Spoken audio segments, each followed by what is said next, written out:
அஸ்ஸலாமு அலைக்கும் வரஹ்மத்துல்லாஹி வபரகாத்துஹு.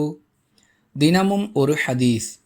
அல்லாஹுவையும் அவனுடைய தூதர்களையும் நம்பிக்கை கொண்டதற்காக மட்டும் அல்லாஹுவின் வழியில் போரிடுவதற்காக புறப்பட்டு சென்றவரை அதற்குரிய கூலியை பெற்றவராகவோ, போர் மூலம் கிடைக்கக்கூடிய பயன்களை அடைந்தவராகவோ திரும்ப கொண்டு வருவது அல்லது அவரை சொர்க்கத்தில் நுழைவிப்பதற்கான பொறுப்பை அல்லாஹ் ஏற்றுக்கொள்கிறான் என்று ரசூலுல்லாஹி ஸல்லல்லாஹு அலைஹி வஸல்லம் அவர்கள் கூறியதாக அபூ ஹுரைரா ரலியல்லாஹு அன்ஹு அவர்கள் அறிவிக்கிறார்கள். நூல் புகாரி, ஹதீஸ் எண் 36.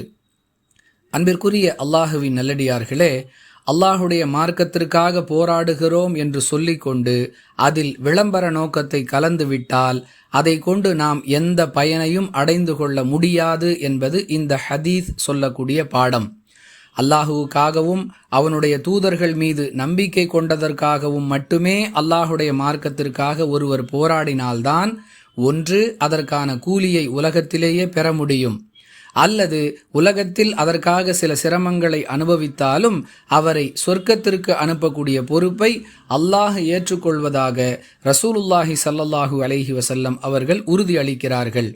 எனவே மார்க்கத்திற்காக போராடக்கூடியவர்களாக இருந்தாலும் சரி, நற்செயல்களை செய்யக்கூடியவர்களாக இருந்தாலும் சரி, விளம்பர நோக்கம் இல்லாமல் இறை திருப்தியை இலக்காக கொண்டு செயல்பட வேண்டும் என்பதே இந்த ஹதீஸ் நமக்கு சொல்லக்கூடிய தகவல். புரிந்து நடந்து கொள்வோம். வாஹிரு தஅவானா அனில் ஹம்துலில்லாஹி ரப்பில் ஆலமீன்.